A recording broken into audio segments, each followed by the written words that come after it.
ದಯಮಾಡಿ ವೇದಿಕೆಗೆ ಆಗಮಿಸಿ.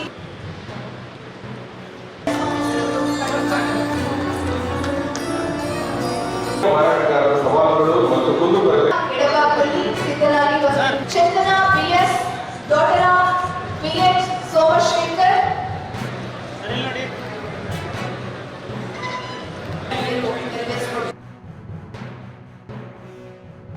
ಒಂದು ವಿಜ್ಞಾನದಲ್ಲಿ 28 ಜನ ಅರ್ಥ ಮಾಡಬೇಕು.